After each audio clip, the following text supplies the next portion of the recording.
Hello everyone. आज हम लोग पढ़ने वाले हैं इक्वेशन ऑफ मोशन। ठीक है, इक्वेशंस ऑफ मोशन बेसिकली है क्या चीज़।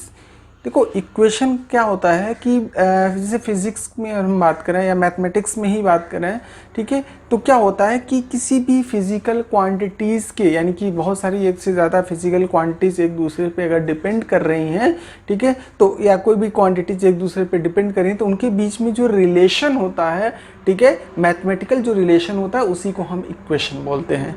ठीक है, यहाँ पे इक्वेशन ऑफ मोशन की हम बात कर रहे हैं। तो अगर कोई बॉडी मूवमेंट कर रही है, मोशन कर रही है, जो उसके वेरिएबल्स हैं, जो उसके फैक्टर्स हैं, वो अगर चेंज हो रहे हैं, तो उनके बीच की जो रिलेशन हम इस्टेब्लिश करेंगे उसको बोलेंगे equation of motion.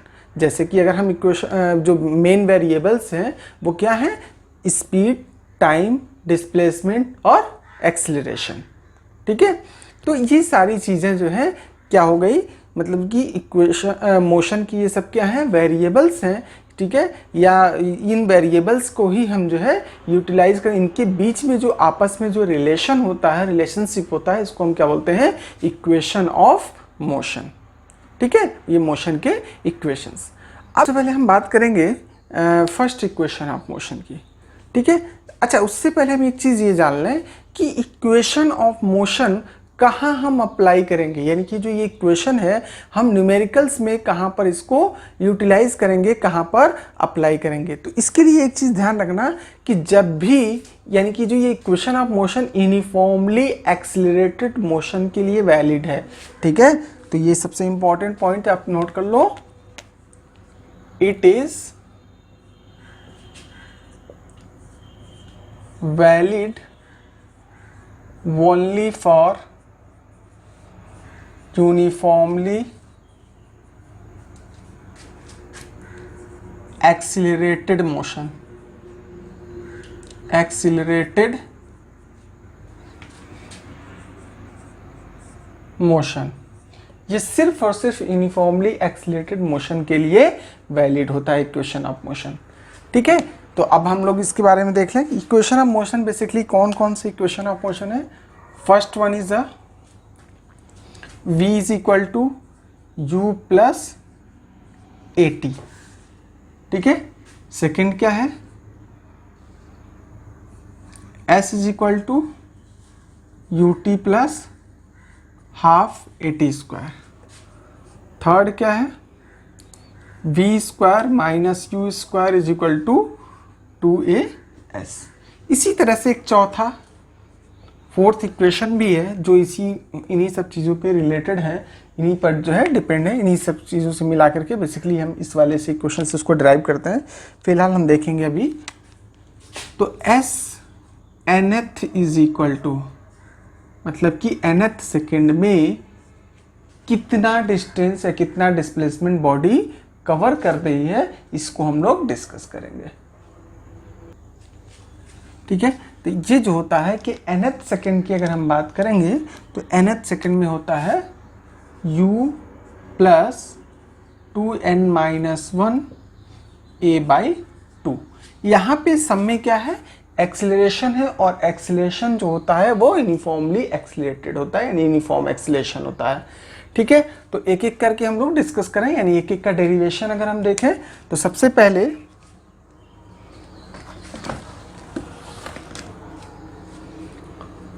First equation of motion की हम डेरिवेशन की बात करें।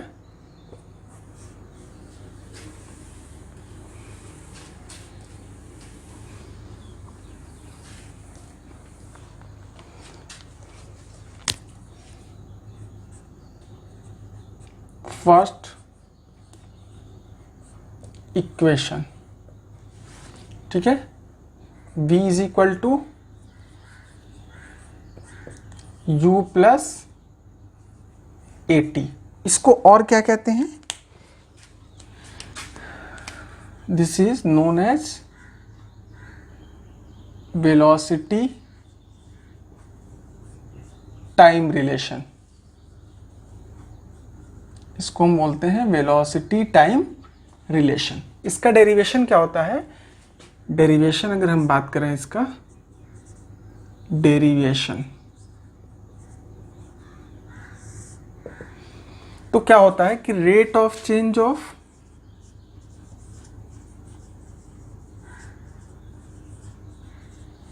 Velocity with respect to time क्या कहलाता है? Acceleration. Rate of change of velocity with respect to time is called acceleration. तो यहां से एक्सीलरेशन इज इक्वल टू हो गया फाइनल स्पीड मान लो v है, इनिशियल स्पीड u है और टाइम t है। तो यहां से at इज इक्वल टू हो जाएगा v माइनस u, यानी कि इसका मतलब ये हो गया v is equal to u plus at। ठीक है, तो इस तरह से फर्स्ट इक्वेशन को हम डेराइव कर लेते हैं। क्लियर? इसी तरह से अगर हम सेकेंड इक्वेशन के डेरिवेशन की बात करें, सेकेंड इक्वेशन को हम कैसे डेराइव करेंगे देख लो।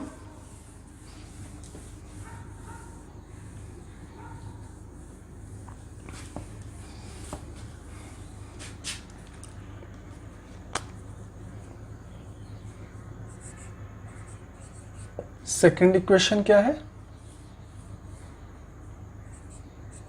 s is equal to ut plus half at square. This is known as position time relation. Position time relation, इसको हम क्या कहते हैं? Position time relation. इसका डेरिवेशन अगर करना है तो इसके डेरिवेशन के लिए हमें ये मालूम होना चाहिए एवरेज स्पीड या velocity for uniformly accelerated motion. Uniformly accelerated motion के लिए जो एवरेज वेलोसिटी होती है वो क्या होता है? v average is equal to s upon t। Basically तो हमारा ये होता है, लेकिन अलग अलग इंटरवल के लिए अगर हम देखें तो इसको हम और क्या लिख सकते हैं? v minus u v plus u by 2। ठीक है, तो अब यहाँ पे हम बात कर रहे हैं v प्लस u बाई 2, मतलब कि फाइनल वेलोसिटी और इनिशियल वेलोसिटी दोनों का सम करके इन दोनों का एवरेज ले लेंगे। अगर यूनिफॉर्मली एक्सीलरेटेड मोशन है तो उस केस में एवरेज स्पीड का ये फार्मूला हुआ। तो इन दोनों इक्वेशन को हम यूज कर लेते हैं। तो s इज इक्वल टू हो जाएगा v plus u by 2 into t। अब फर्स्ट इक्वेशन से फ्रॉम फर्स्ट इक्वेशन मोशन क्या कहता है? v is equal to u plus a t. Value put कर दोगे v के प्लेस में, क्या हो जाएगा? s is equal to u plus a t plus u by 2 into t. Solve करोगे तो आ जाएगा 2u plus a T by 2। साथ में यहाँ पे is equal two into T. अब यहाँ पे इसको हम सॉल्व कर लेंगे, टी को अंदर मल्टीप्लाई करने पे, यानी s इज इक्वल टू हो जाएगा 2ut upon 2 plus half a t square. This simplifies, ठीक है, इसका मतलब ये है, इसको ऐसे देख लो यहाँ पे, क्या हो जाएगा? 2ut plus 2 plus half a t square. s की वैल्यू आ जाएगी, 2 से 2 कैंसिल हो जाएगा, तो हो जाएगा ut plus half a t square. ठीक है, तो ये सेकेंड इक्वेशन का डेरिवेशन हो गया। इसको सेकेंड इक्वेशन कहने का मेन पर्पस यही था, क्योंकि ये जो है क्या होता है कि फर्स्ट इक्वेशन पर डिपेंड करता है, फर्स्ट इक्वेशन से ये डिराइव होता है। लेकिन फर्स्ट इक्वेशन की हम बात करेंगे तो फर्स्ट इक्वेशन जो होता है डायरेक्ट डेफिनेशन से डिराइव्ड होता है। इसी तरह से थर्ड इक्वेशन की हम बात कर लें।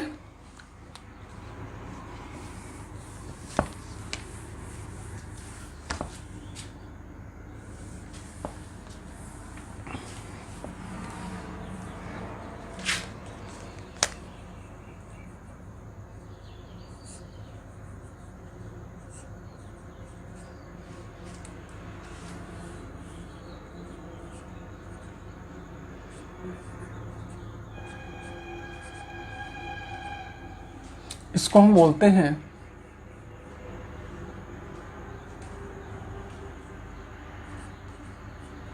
Velocity position relation. ठीक है, क्योंकि यहाँ पे वेलोसिटी और पोजीशन में ये रिलेशन होता है। तो सेम वही चीज, v average is equal to v plus u upon 2 होता है, और इसको हम लिख सकते हैं s अपॉन t लिख सकते हैं। ठीक है, तो अब यहाँ से s is equal to, s क्या है, टोटल डिस्प्लेसमेंट, तो v plus u upon 2 into t हो गया। अब देखो, from first equation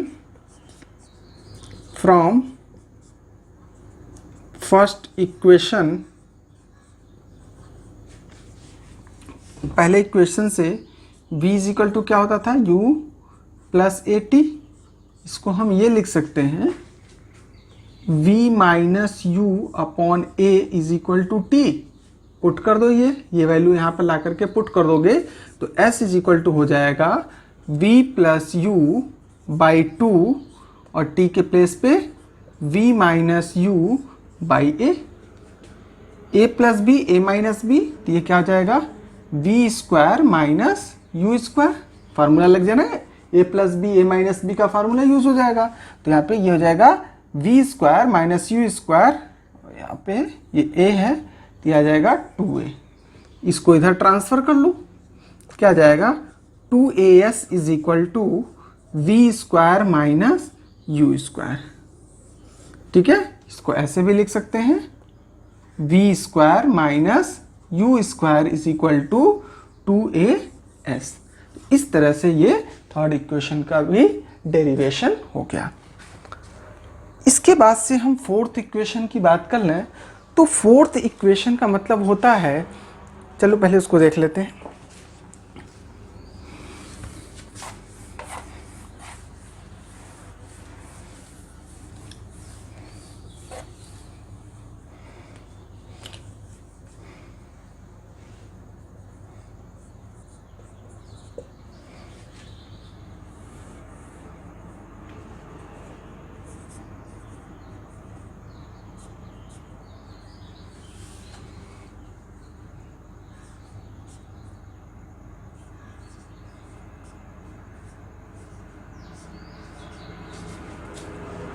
ये देखो होता क्या है, nth सेकेंड में, यानी कि मान लो कि 10वें सेकेंड में, 11वें सेकेंड में, 12वें सेकेंड में अगर ये पूछा जाए आपसे कि बॉडी ने कितना डिस्टेंस या डिस्प्लेसमेंट कवर किया। जैसे मान लो यहाँ से चलना शुरू किया, ये मान लो 0, 1, 2, 3, ठीक है, 3 सेकेंड की हम बात कर रहे हैं। तो अगर मान लो हमने कहा कि कोई भी बॉडी है, उसका मूवमेंट हुआ, मूवमेंट होने के बाद हमने कहा कि बताओ फर्स्ट सेकेंड में, यानी कि पहले सेकेंड में उसने कितना डिस्टेंस कवर किया या दूसरे सेकेंड में उसने कितना डिस्टेंस कवर किया। तो दूसरा सेकेंड कब चल रहा था, जब पहला सेकेंड हमारा क्या था, खत्म हो रहा था, फिनिश हो रहा था। ठीक है, या फिर हम आपने कहा कि दूसरे सेकेंड का में वो कितना डिस्टेंस कवर किया है, तो उसके लिए हम क्या करेंगे, यहां से यहां तक कितना डिस्टेंस उसने चला, भाई 2 सेकेंड ओवर होने तक कितना डिस्टेंस कवर किया, तो ये डिस्टेंस कैलकुलेट कर लेंगे और उसमें से ये वाला डिस्टेंस माइनस कर लेंगे, मतलब कि इसके और इसके बीच में ही तो दूसरा सेकेंड चल रहा था। ठीक है, तो उसी तरह से अगर हमने कहा कि nth सेकेंड क्या, distance covered in nth second या displacement covered in nth second. तो nth सेकेंड की हम बात करेंगे तो उस केस में क्या हो जाएगा, उससे n माइनस nth सेकेंड, यानी कि nth सेकेंड में डिस्टेंस कवर क्या हो जाएगा, तो इसको हम ऐसे सॉल्व करेंगे, डिस्टेंस कवर्ड इन n सेकेंड। nth और n में डिफरेंस समझ में आ गया होगा। n सेकेंड की हम बात करेंगे तो क्या आ जाएगा, Sn इज इक्वल टू जो हमारा इक्वेशन था un प्लस हाफ t के प्लेस पर हम n रख देंगे, हाफ an स्क्वायर। उसी तरह से डिस्टेंस कवर्ड इन n माइनस 1 सेकेंड, देखो उससे एक पहले वाले को माइनस करना पड़ेगा, क्या आ जाएगा, Sn minus 1 is equal to un minus 1 plus half an minus 1 का होल स्क्वायर। अब हमने कहा Snth सेकेंड, तो ये हो जाएगा Sn माइनस Sn माइनस 1, ये वैल्यू यहाँ से पुट कर दोगे, क्या जाएगा, un plus half an square minus un minus 1 plus half an minus 1 का होल स्क्वायर। इसको सॉल्व कर लेते हैं, क्या आ जाएगा, un plus half an square minus, इसको हम ओपन कर देंगे तो क्या आ जाएगा, un और ये माइनस माइनस प्लस हो जाएगा और ये u से मल्टीप्लाई हो जाएगा। उसी तरह से यहाँ पे माइनस साइन आ जाएगा, हाफ a और ये हो जाएगा n square plus 1 minus 2n। Again इसको सॉल्व कर दो तो un plus half an square minus un plus u, इसको ओपन करोगे तो minus an square by 2 minus a by 2 plus 2n a by 2। कुछ कैंसिल हो रहा, ये और ये कैंसिल हो जाएगा, हाफ an स्क्वायर बाई 2 ये कैंसिल हो जाएगा, क्या बचेगा, u माइनस, यहाँ पे क्या जाएगा, u minus a by 2 plus 2n a by 2। इसको हम लिख लेंगे, इसमें से क्या कॉमन आ जाएगा, इसमें से कुछ कॉमन मिल जाएगा u, इसको हम पलट करके अगर लिख लें, इसमें से क्या कॉमन ले लें, हमने प्लस a बाई 2 कॉमन ले लिया, क्या, प्लस a बाई 2, तो यहाँ क्या बचेगा, यहाँ पे क्या बचेगा, माइनस 1 और यहाँ पे क्या बचेगा, 2n। तो इसको हम सीधे लिख सकते हैं क्या, 2n माइनस 1, यानी कि जो हमारा इक्वेशन आ गया, ये जो इक्वेशन बन के आया, u plus a by 2 2n minus 1 Snth second में पोजीशन बॉडी की हमें मिल गई। ठीक है, 10वें सेकेंड, 12वें सेकेंड, 13वें सेकेंड, 14वें सेकेंड, किसी भी सेकेंड्स में, किसी पर्टिकुलर सेकेंड से पर्टिकुलर टाइम में अगर पूछा जाए तो इस तरह से हम यहाँ पे कैलकुलेट कर सकते हैं, फाइंड आउट कर सकते हैं। ठीक है, नेक्स्ट क्लास में हम लोग इस पर बेस्ड जो है क्वेश्चंस करेंगे। ठीक है, कुछ क्वेश्चन डिस्कस करेंगे और फिर उसके बाद से जो है graphical representation of motion discuss करेंगे। ठीक है, ग्राफिकल रिप्रेजेंटेशन, फिर ग्राफिकल मेथड से इसका डेरिवेशन, इक्वेशन ऑफ मोशन का डेरिवेशन हम करेंगे। ठीक, फिर उसके बाद से आई थिंक आपका यूनिफॉर्म सर्कल